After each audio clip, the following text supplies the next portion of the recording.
How the Rich Actually Think About Debt. Written and published by Mindset Masters AudioBook. Chapter 1. The Invisible Line Between Smart Debt and Silent Poverty. Most people are taught to fear debt. From an early age, debt is framed as a mistake, a burden, a trap that ruins lives. Parents warn against it. Schools barely explain it. Media headlines shout about it. And so the average person grows up believing that being debt-free is the ultimate financial goal. But here is the uncomfortable truth. The wealthy do not see debt the way everyone else does. They never have. To the rich, debt is not automatically good or bad. It is not emotional. It is not moral.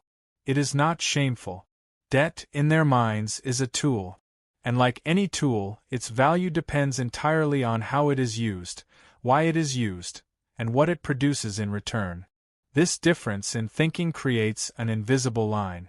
On one side of the line are people who work endlessly to eliminate debt but struggle to build wealth.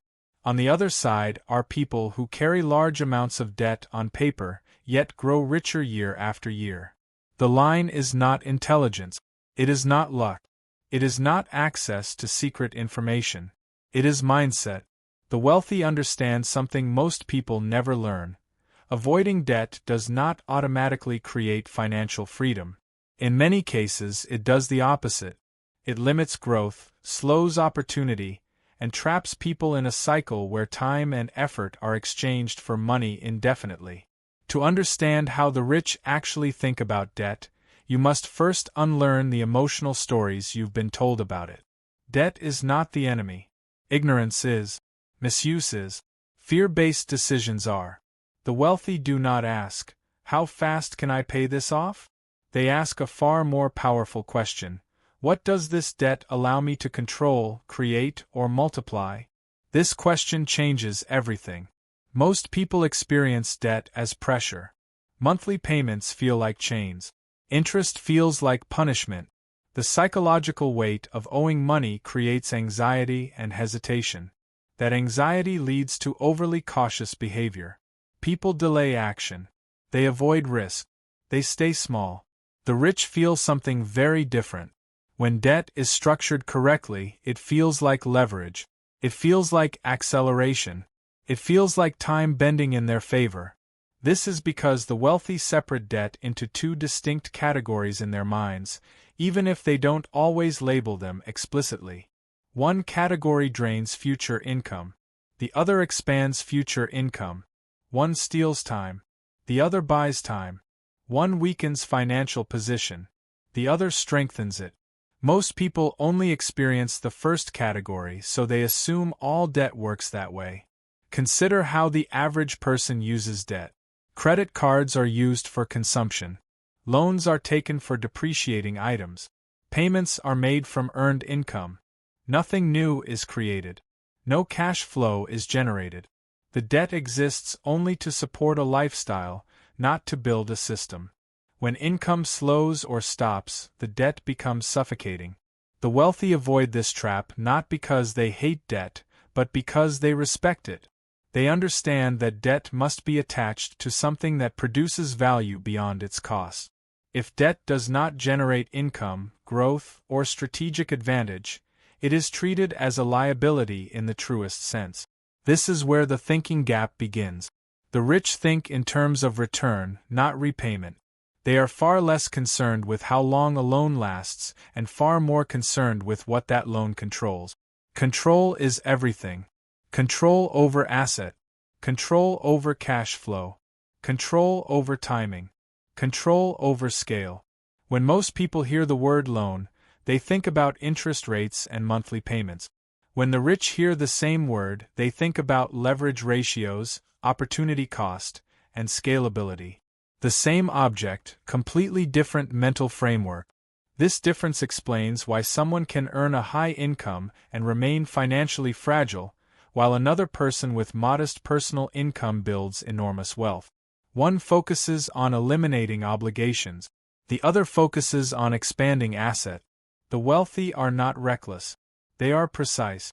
They understand that debt magnifies outcomes. Used correctly, it amplifies growth. Used incorrectly, it accelerates collapse. That is why they are deliberate about structure. They care deeply about terms, duration, flexibility, and downside protection. They do not blindly borrow. They design debt. Design is a concept most people never associate with money. They react to financial options instead of architecting them. The rich approach debt the same way an engineer approaches materials. Every component must serve a purpose. Every risk must be measured.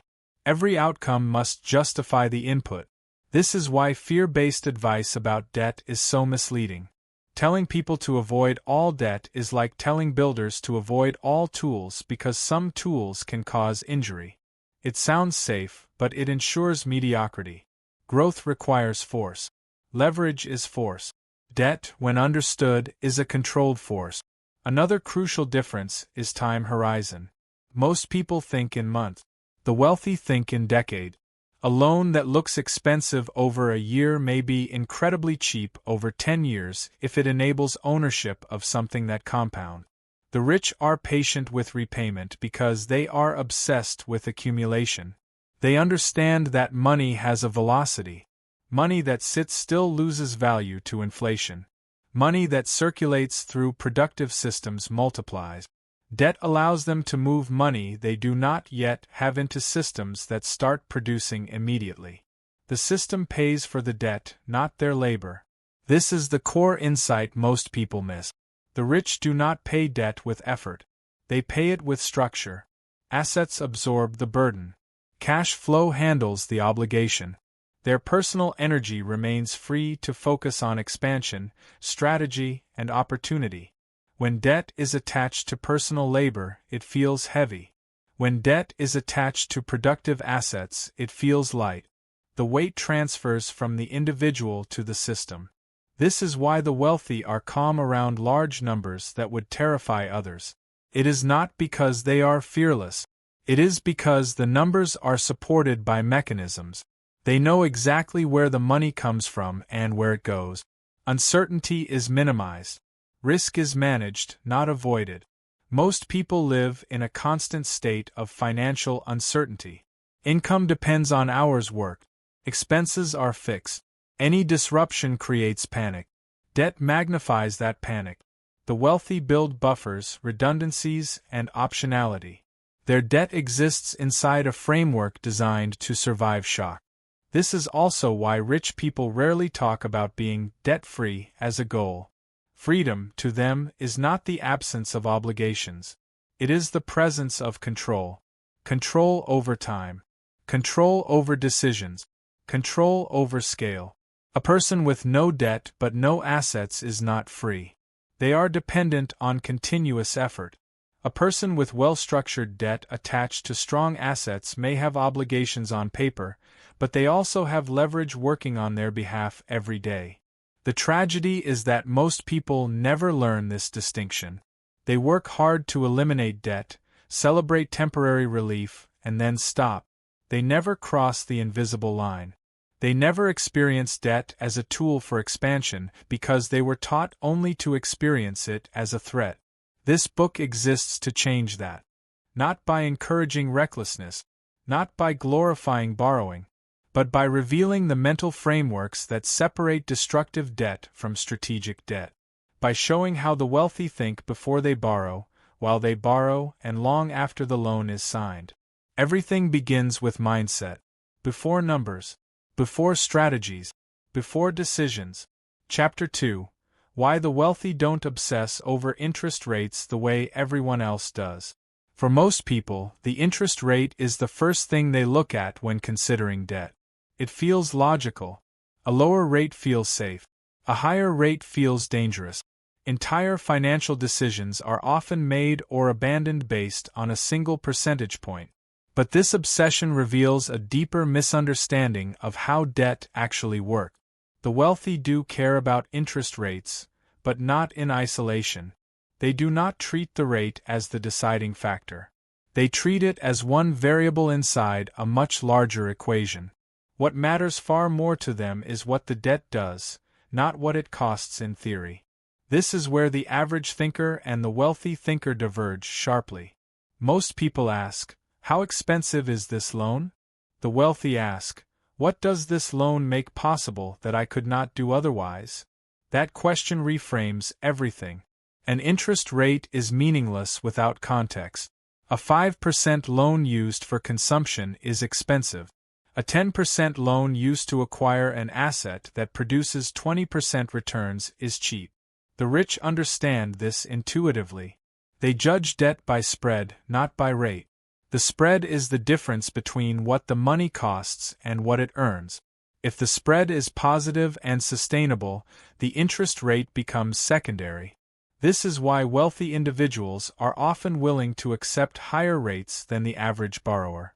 They are not careless. They are confident in the productivity of the asset or system the debt is attached to. They are focused on outcomes, not optics. The average person wants the cleanest-looking deal. The rich want the strongest-performing one. This difference explains a common paradox. Someone with excellent credit and access to cheap money often remains stuck, while someone else takes on what appears to be expensive debt and grows rapidly. One avoids discomfort. The other embraces calculated inefficiency in exchange for momentum. The wealthy also understand opportunity cost at a level most people do not. Opportunity cost is the cost of not acting. It is invisible, which is why it is ignored. But it is often far greater than the cost of interest. Waiting for perfect terms can mean missing a decade of compounding. Delaying action to shave a percentage point off a rate can cost hundreds of thousands in lost growth. The rich would rather pay slightly more for money today than wait indefinitely for cheaper money tomorrow. Time, to them, is more expensive than interest. Another reason the wealthy do not fixate on rates is that they rarely plan to repay debt the way ordinary borrowers do. The average person sees repayment as a personal responsibility tied directly to income. The rich design repayment paths that rely on cash flow, refinancing, restructuring, or asset appreciation. Debt, in their world, is dynamic. It is adjusted over time. It is renegotiated. It is repositioned. It is not a static burden that must be endured until the final payment is made. This flexibility changes how interest is perceived. A rate that seems high today may be temporary. A loan may be refinanced once value is created. A structure may be replaced entirely. The wealthy think in phases, not fixed endpoints. Most people borrow once and hope for the best. The rich borrow with a plan that evolves. They also understand something subtle but critical: interest is not the enemy. Stagnation is. A low-interest loan attached to a stagnant asset is still a trap. A higher-interest loan attached to a growing system can be a stepping stone. This is why blanket advice about always get the lowest rate fails. It ignores context. It ignores strategy. It ignores intent. The wealthy are deeply intentional about what debt allows them to control. Control over assets means control over cash flow. Control over cash flow means control over time. Control over time is the ultimate form of wealth. If debt accelerates this chain, the rate becomes a tolerable cost of entry. Another major difference is how the wealthy think about risk. Most people assume higher interest automatically means higher risk. This is not always true. Risk is not defined by the rate. It is defined by volatility, predictability, and downside exposure. A low-rate loan tied to unstable income can be extremely risky. A higher-rate loan tied to a stable, diversified cash flow system can be relatively safe. The wealthy evaluate risk structurally, not emotionally. They ask questions like, how predictable is the income supporting this debt? How resilient is it under stress? What happens if revenue drops? How quickly can this be adjusted or exited? These questions matter far more than the headline rate. The rich also understand that lenders price loans based on their perception of risk, not necessarily the borrower's strategy. A lender may charge more simply because something is unfamiliar, unconventional, or outside standardized boxes.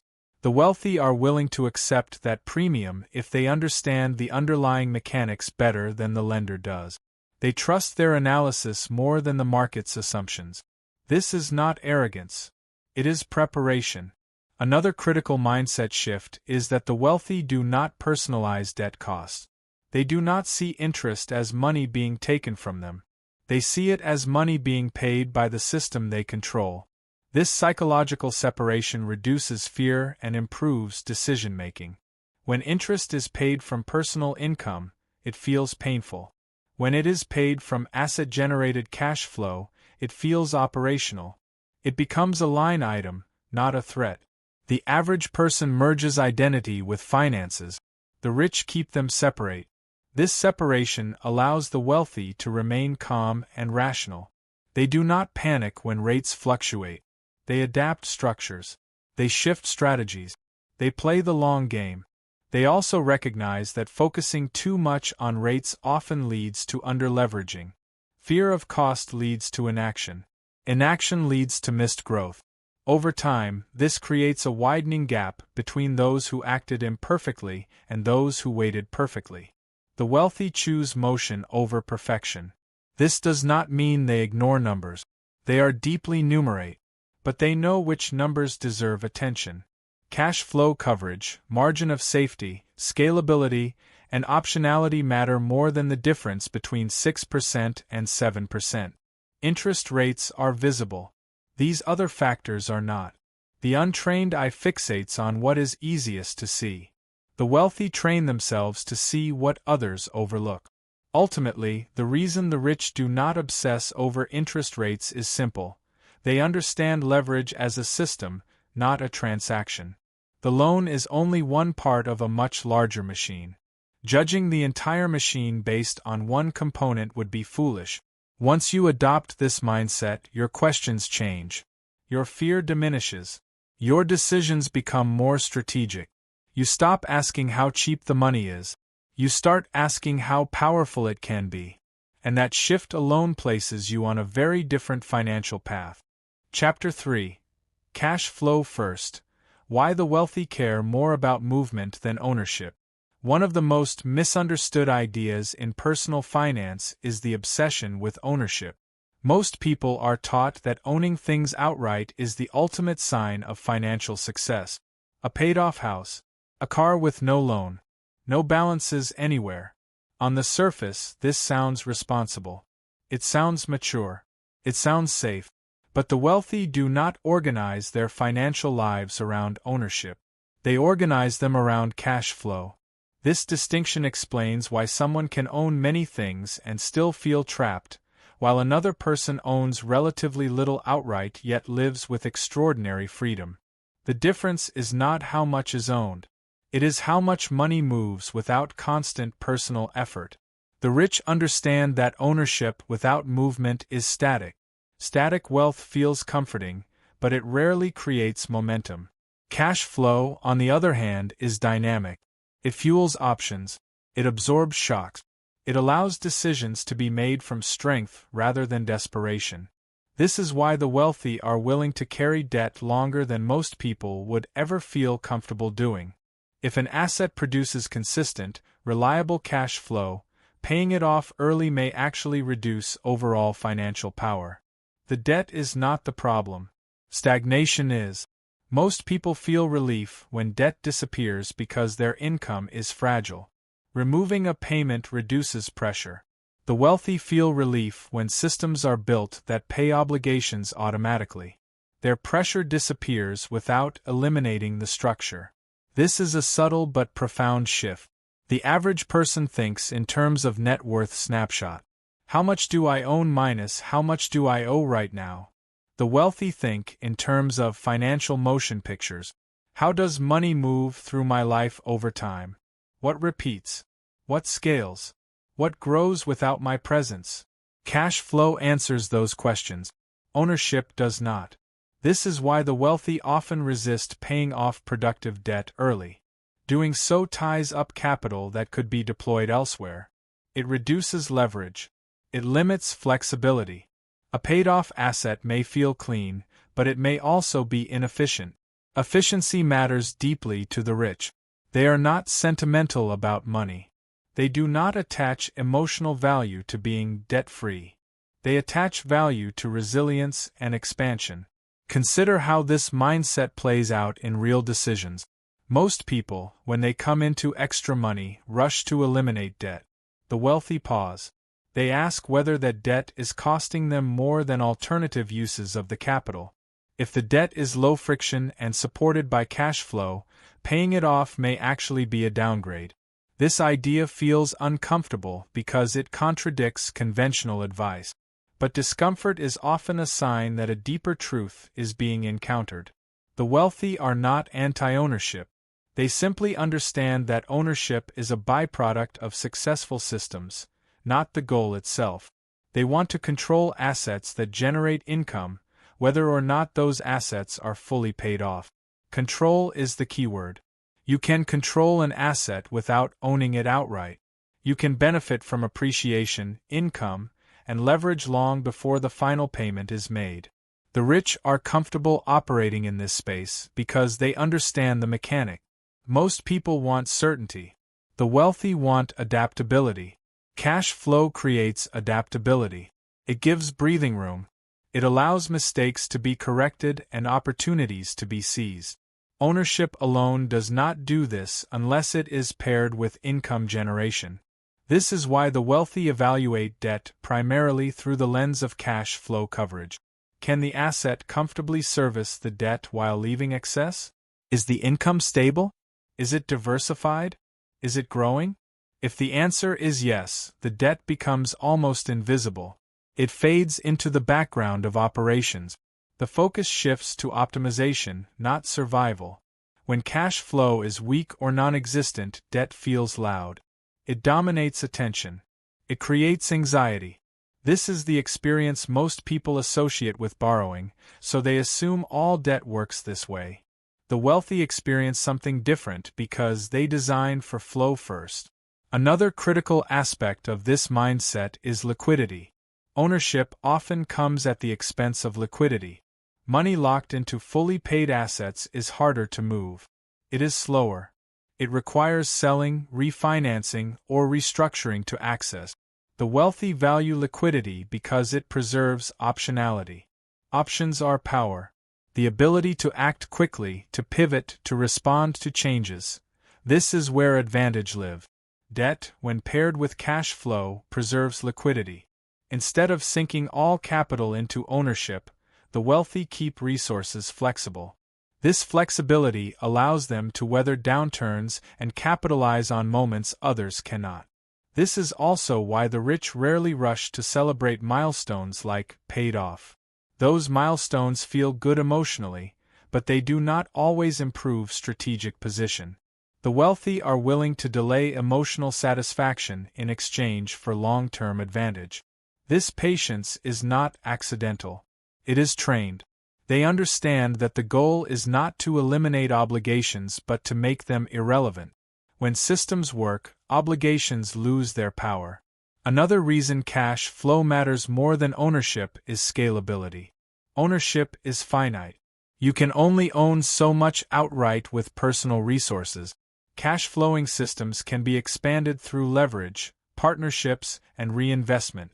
The wealthy think in terms of multiplication. How can this be duplicated?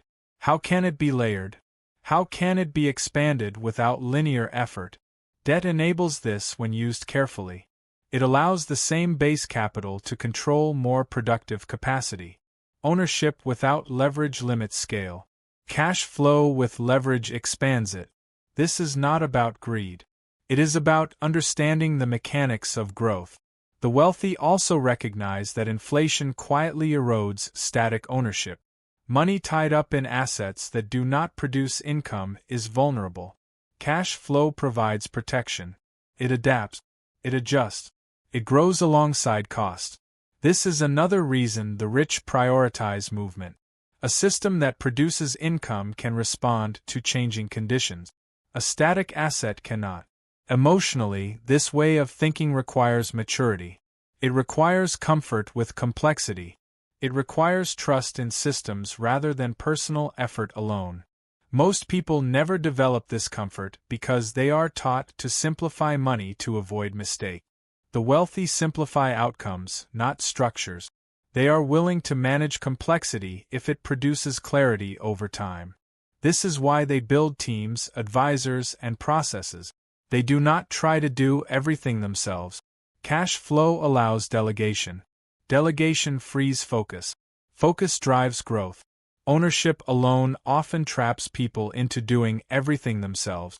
By now, a pattern should be clear. The rich consistently prioritize structures that remove personal strain and increase strategic freedom. Debt is acceptable when it serves this mission. Ownership is valuable when it enhances it. Neither is sacred on its own. The shift from ownership obsession to cash flow focus is one of the most important mental upgrades a person can make. It changes how opportunities are evaluated. It changes how risk is perceived. It changes how time is experienced. Instead of asking, "How fast can I own this outright?" the wealthy ask, "How reliably can this produce?" That question leads to very different answers and very different lives. Once cash flow becomes the primary lens, debt loses its emotional charge. It becomes a structural choice, a design decision, a tool used in service of movement. And movement, not possession, is what ultimately creates freedom. Chapter 4. The Leverage Mindset, Turning Borrowed Money into Growth. Wealth is not built on avoiding debt.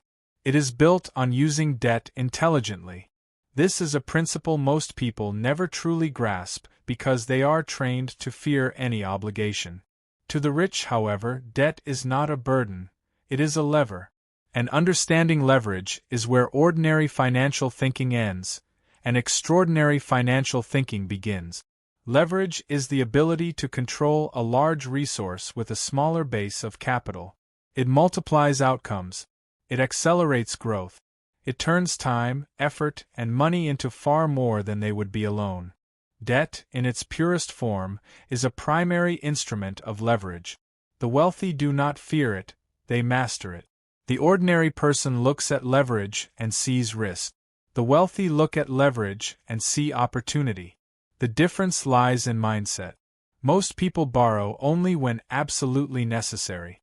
They see debt as a problem to manage, an emergency to avoid. Their mental framework is scarcity-based.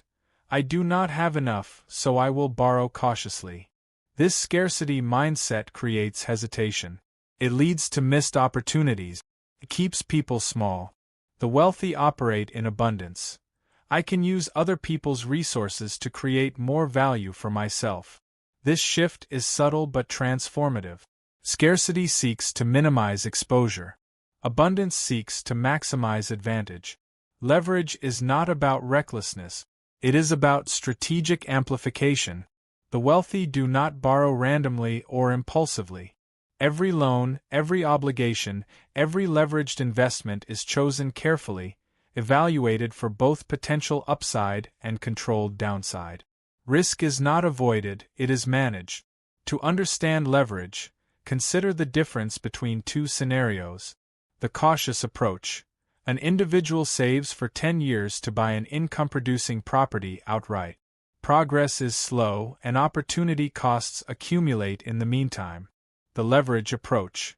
Another individual uses a combination of personal capital and a mortgage to acquire a similar property today. Rent covers the loan payments, and appreciation compounds over time. Growth accelerates while the cautious saver waits. Both end with ownership.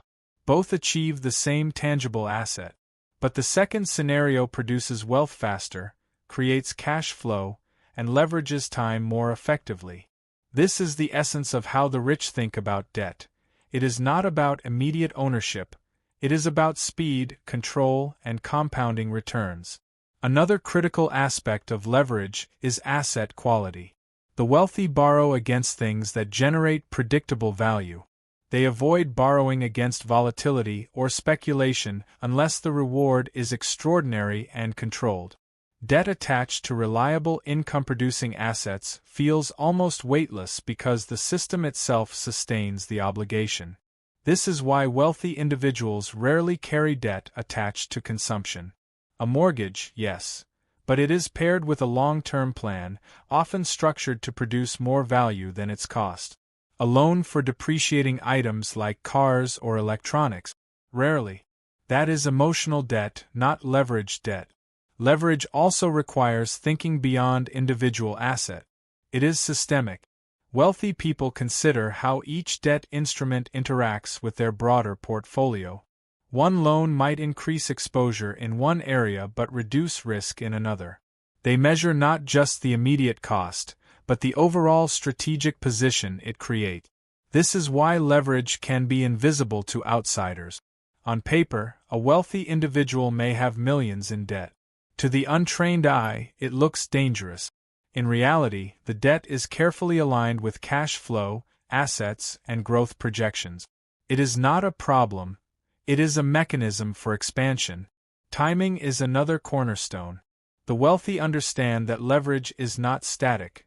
It evolves with market conditions, cash flow, and opportunity. Refinancing, restructuring, and reallocating debt is part of the game. Being rigid is dangerous. Being adaptable is profitable.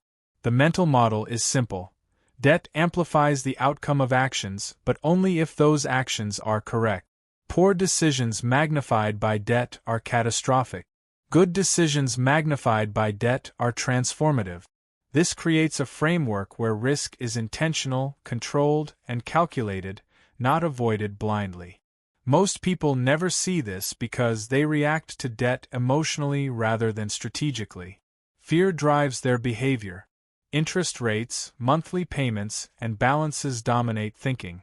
The wealthy see debt as an extension of capital. They do not fear it, they evaluate its efficiency. Efficiency in this context has three components. Cost efficiency. The total expense of borrowing relative to expected returns. Time efficiency. How quickly the borrowed funds can generate value. Operational efficiency. How the debt integrates with systems, cash flow, and asset. When all three are optimized, leverage becomes almost invisible in day-to-day life. The debt exists, but it does not dominate the experience. Money works for them, not against them. Another nuance is psychological leverage. Carrying debt against productive assets changes mindset. It creates discipline. It forces strategy. It encourages monitoring, planning, and long-term thinking. The wealthy embrace this subtle pressure because it guides decision-making without causing panic. Contrast this with ordinary debt, which creates anxiety, avoidance, and stress. Emotional debt diminishes clarity. Strategic debt amplifies focus. Leverage also allows for scalability. Borrowing small amounts to acquire a single asset is one thing. Borrowing intelligently to acquire multiple assets simultaneously accelerates growth exponentially. The wealthy think in systems, not singular transactions. One loan can seed 10 opportunities. One leverage decision can compound into decades of wealth. This mindset shift is difficult to internalize for someone raised in fear-based financial thinking. It requires abandoning the belief that all debt is inherently dangerous. It requires embracing the principle that some obligations, when structured correctly, increase freedom, control, and compounding potential. The key takeaway is this: debt is neutral. Its moral and emotional coloring comes from how it is used, not from the paper or balance itself. Wealthy individuals focus on design, purpose, and outcome. Ordinary individuals focus on avoidance, repayment, and fear. Leverage, when understood and applied, creates a multiplier effect that ordinary thinking cannot achieve. It is the hidden engine behind rapid wealth accumulation. It allows ordinary money, ordinary effort, and ordinary time to generate extraordinary results. By adopting this mindset, the way you evaluate opportunities changes. You stop thinking in absolute. You stop fearing obligations. You start asking powerful questions. Does this obligation increase control? Does this borrowed money generate cash flow or assets? Am I multiplying returns instead of trading time for money? The answers to these questions determine whether debt becomes a tool or a trap. Once this thinking is internalized, debt no longer feels like a burden. It becomes an instrument, a lever that, when positioned correctly, allows you to reach heights that would otherwise be inaccessible. Wealth is not about avoiding debt. It is about leveraging it strategically, with clarity and control, to accelerate financial growth. Chapter 5. Risk versus Reward: Why the Wealthy Evaluate Debt Differently. One of the biggest mistakes most people make when dealing with debt is treating it as an isolated number rather than as part of a larger system. They see only the balance, the monthly payment, and the interest rate. They react emotionally. Anxiety, fear, or shame dominate their thinking. They never ask the critical question: what does this debt allow me to do that I could not do otherwise? The wealthy, on the other hand, evaluate debt through the lens of risk versus reward. Every obligation is measured against its potential to create value.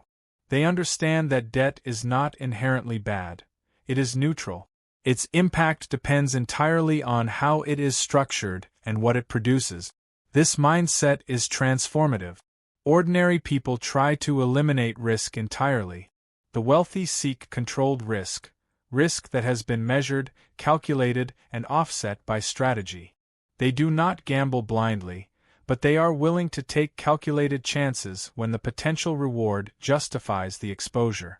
The misunderstood nature of risk. Most people think of risk in terms of fear. If I borrow this money, I might fail. That is a very narrow definition. Risk is more accurately defined as the probability and impact of an outcome relative to your ability to manage it. The wealthy always analyze both components. They ask, how likely is this investment to succeed? What systems are in place to mitigate failure? What upside can be achieved if it succeeds? By thinking in these terms, they turn debt into a strategic instrument rather than a psychological burden. A $100,000 loan may terrify someone with no plan, but it excites a wealthy individual who sees the opportunity it represents. The difference lies in preparation and foresight. Calculating debt as opportunity. Wealthy individuals rarely take on debt without first evaluating opportunity cost. Opportunity cost is the income or growth they forego by choosing one path over another.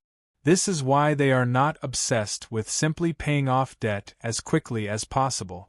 Paying off debt early can sometimes reduce their financial flexibility and limit growth potential. For example, suppose a wealthy investor can borrow at 6% interest to invest in a system projected to generate 15% returns. Eliminating that debt immediately might feel emotionally satisfying but financially short-sighted. The money is better deployed where it multiplies. Understanding margin of safety. Another cornerstone of how the rich think about debt is the concept of a margin of safety. They never rely on assumptions or hope. They design buffers into every financial decision. A cash-flowing property may cover debt with a 20% margin. A business loan may include reserves to weather a downturn. Risk is never ignored. It is mitigated through planning and structure. Ordinary individuals often take on obligations without this foresight. They react to emergencies, surprises, or unexpected payments with panic. The wealthy anticipate and build resilience. This reduces anxiety, ensures stability, and allows them to act decisively when opportunities arise. Emotional versus structural risk.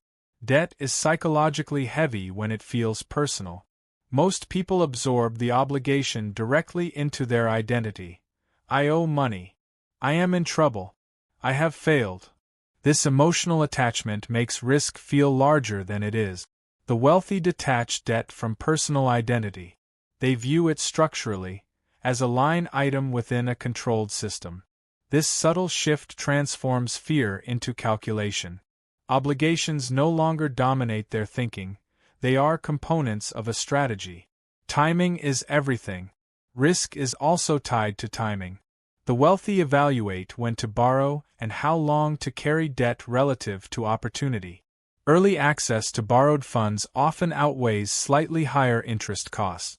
Delaying investment or action to avoid debt can result in missed growth that compounds exponentially over time. They ask, what is the cost of inaction? The answer often reveals that avoiding debt is more expensive than using it intelligently. Compounding control. The wealthy leverage debt to amplify compounding. Compounding is not just about interest, it is about control over time, resources, and decision-making. By strategically placing obligations against assets that produce reliable returns, they create systems that grow autonomously. Debt becomes a tool to accelerate compounding rather than a limitation. Most people never experience this because they treat debt as a static problem instead of a dynamic tool.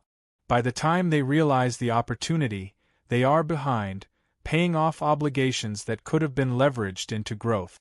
Using debt to scale. Scaling is another reason why the wealthy embrace debt differently. A small amount of personal capital can control much more through borrowed resources. This creates leverage at scale. Businesses grow faster, investments compound more quickly, and strategic opportunities can be seized without waiting years to save cash. The ordinary mindset says, I must have enough money first.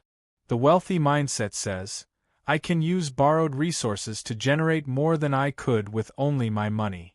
Strategic borrowing principles. Wealthy individuals follow these unspoken rules when taking on debt. Purpose-driven. Every loan must serve a strategic goal. Cash flow positive. Debt should be covered by income or asset returns. Buffer ready.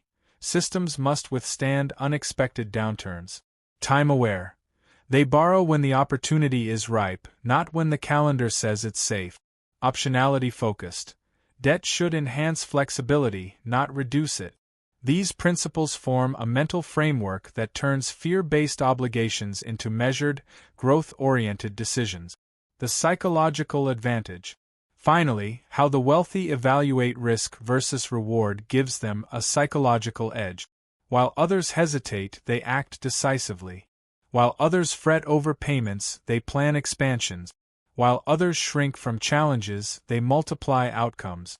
This mental clarity comes directly from a structured approach to debt and risk. The average person fears losing money. The wealthy fear missing opportunities. This simple inversion changes every decision. By understanding and internalizing this approach, you can begin to see debt not as a threat but as a potential amplifier of opportunity. Every obligation can be viewed as a decision, a choice to stagnate or a choice to expand. The difference lies in mindset, planning, and execution. The wealthy embrace calculated risk. They measure reward first, then position debt strategically to achieve it. And it is this approach, focused, rational, and long-term, that sets them apart from the rest. Chapter 9. The Psychology of Debt, Thinking Like the Wealthy. Debt is not just a financial concept, it is a psychological instrument. How you think about debt shapes your decisions, your behavior, and ultimately your financial trajectory. The difference between the wealthy and the average person is not simply knowledge of interest rates, cash flow, or leverage, it is mindset. Most people are taught to fear debt from an early age. Debt is framed as a moral failing, a burden, or a trap. Parents warn about it. Schools ignore strategic debt entirely. Media headlines exaggerate its dangers. These lessons instill a deep emotional response: fear, anxiety, and avoidance. The wealthy think differently. They separate emotion from strategy. Debt is not good or bad.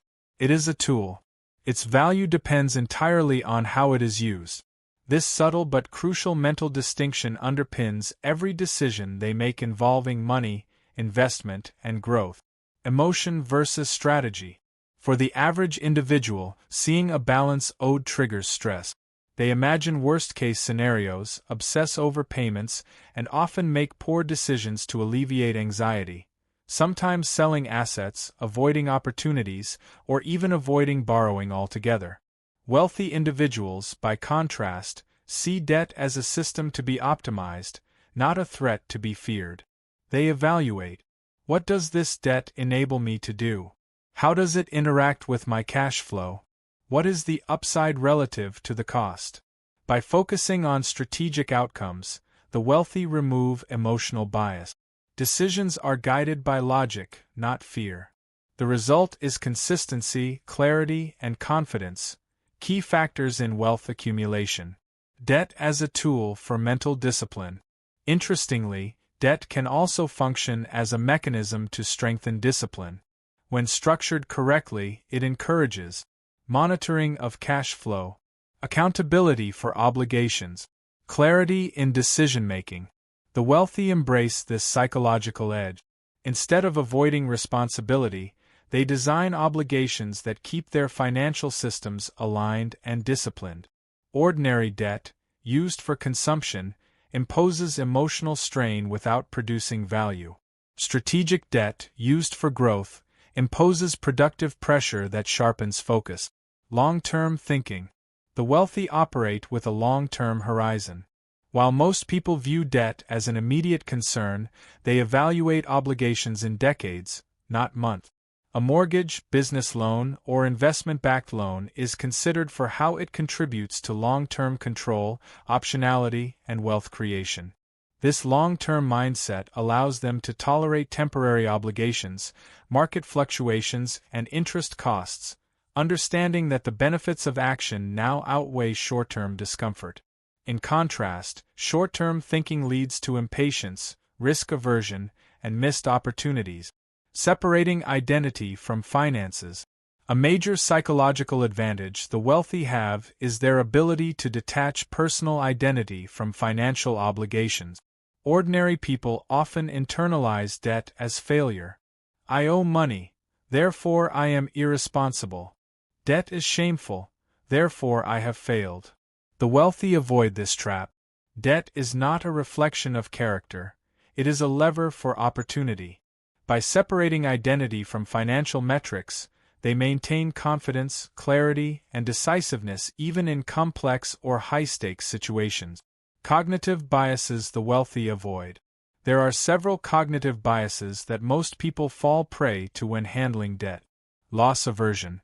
Overestimating the pain of paying interest or taking on obligations. Recency bias. Reacting emotionally to recent financial setbacks rather than considering long-term trend. Confirmation bias. Only seeking advice that reinforces fear about debt. The wealthy actively mitigate these biases. They rely on structured frameworks, objective analysis, and professional guidance to ensure decisions are based on reality, not emotion. The role of confidence. Confidence is central to the psychology of debt. The wealthy are confident because they understand systems, risk, and leverage. They know what can go wrong, what can go right, and how to respond. Confidence is not blind, it is rooted in preparation, experience, and repeated success in managing obligations strategically. Confidence also enables speed of execution. Opportunities do not wait. By trusting their analysis, wealthy individuals act decisively.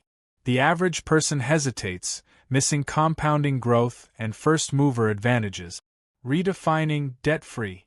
Ordinary people aspire to be debt-free as a goal. They believe freedom is the absence of obligations. The wealthy redefine this. Freedom is control. A system that can manage obligations automatically, generate cash flow, and create optionality provides true freedom, even if debt exists on paper. Being debt-free is emotional satisfaction. Being financially empowered is strategic mastery. The difference is profound. Actionable mindset shift. To adopt the wealthy approach to debt psychology. Detach emotion from financial decisions. Focus on strategy and outcomes. Evaluate debt in terms of opportunity, not cost alone. Think long-term. Measure obligations across decades, not months. Use debt to enforce discipline and accountability. Redefine freedom.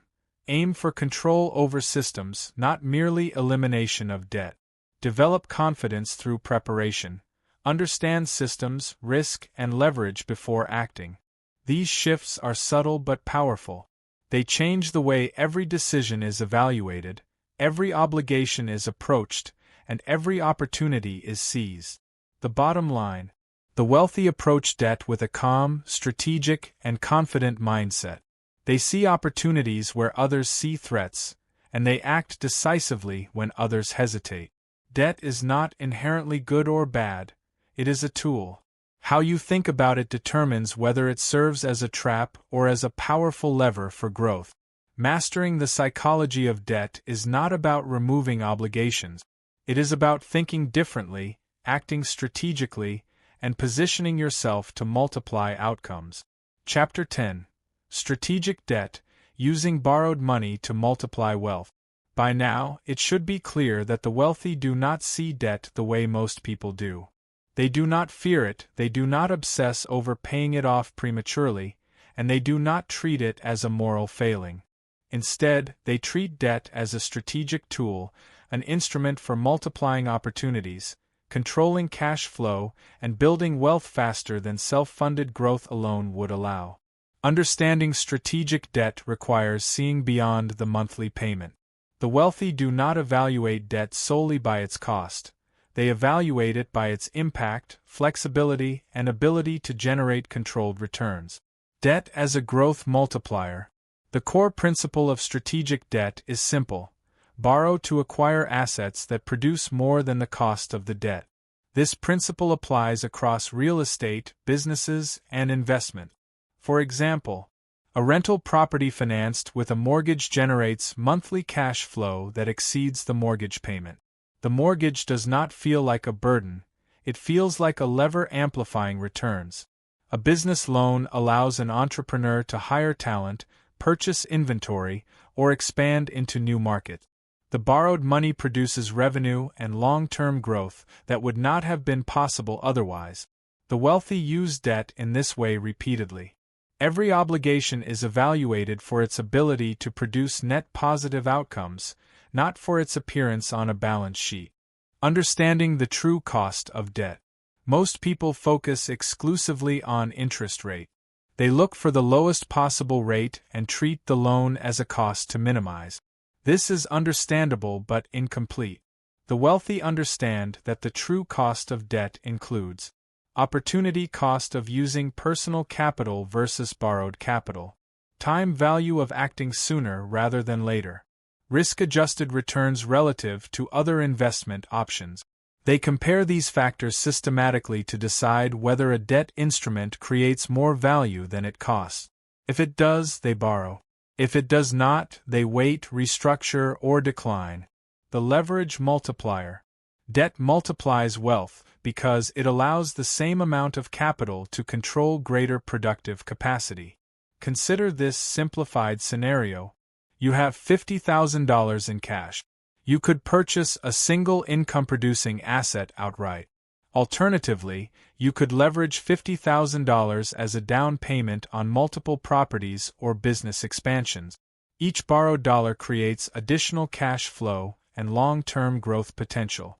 This is leverage in action. It is the force that turns modest capital into scalable wealth. The wealthy think in these terms constantly. They are not reckless, they are strategic. Each borrowed dollar is positioned for maximum compounding impact. Risk management in strategic debt. Leverage comes with risk, but the wealthy mitigate it carefully. They do not borrow blindly.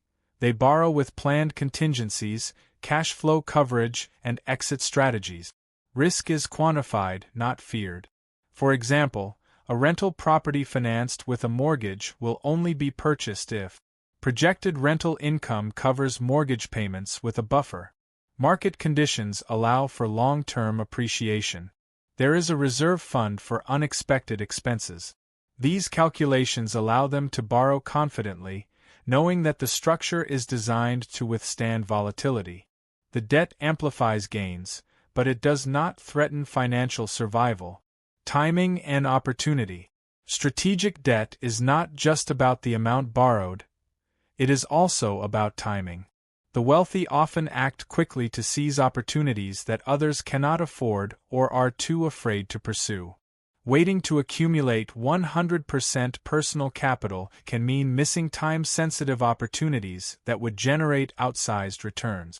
Borrowed capital allows the wealthy to act decisively, capture early advantages, and benefit from compounding growth while others are still saving. Debt and psychological advantages.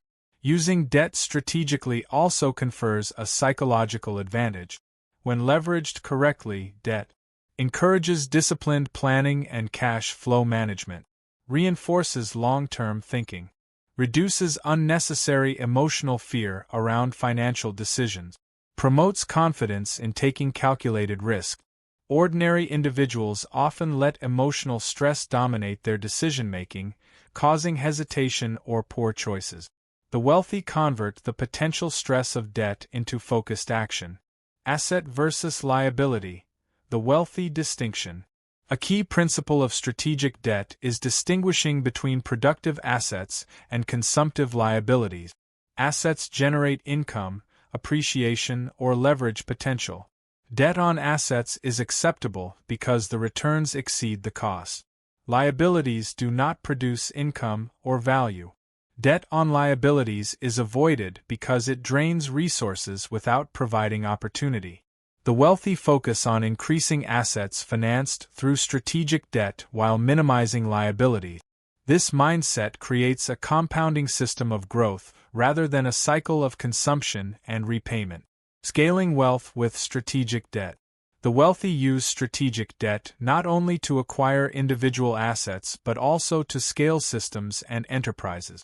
Borrowing allows them to expand businesses faster than self-funded growth allows.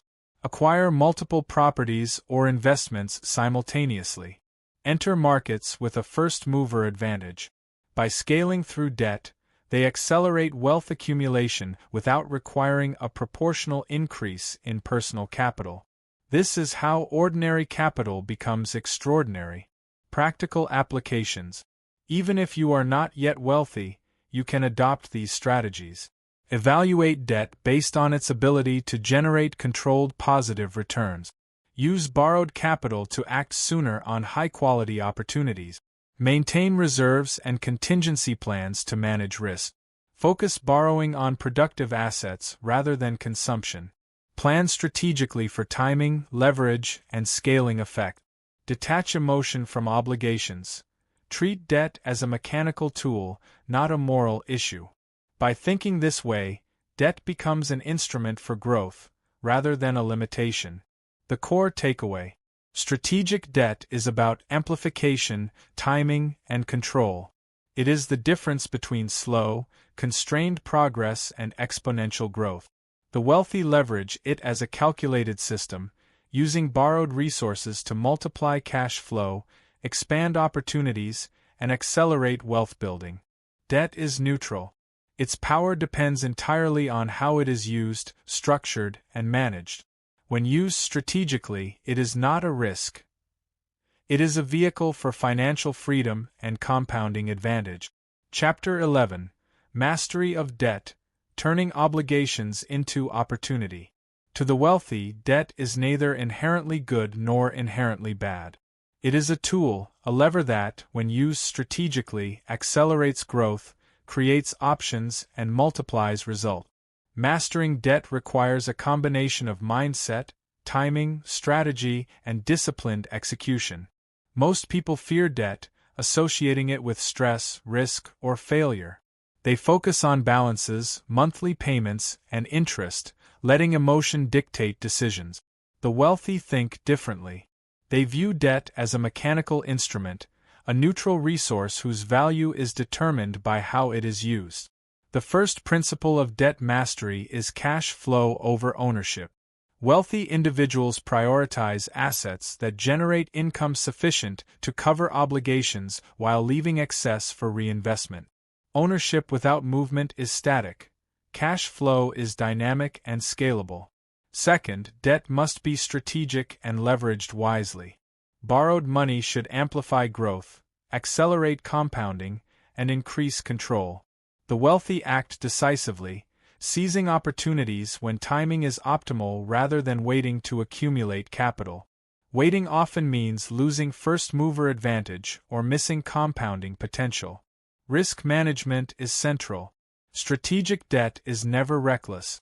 Contingency plans, cash flow buffers, and systemized structures allow obligations to coexist with opportunity. The wealthy evaluate risk versus reward continuously, ensuring that borrowed resources work harder than their costs.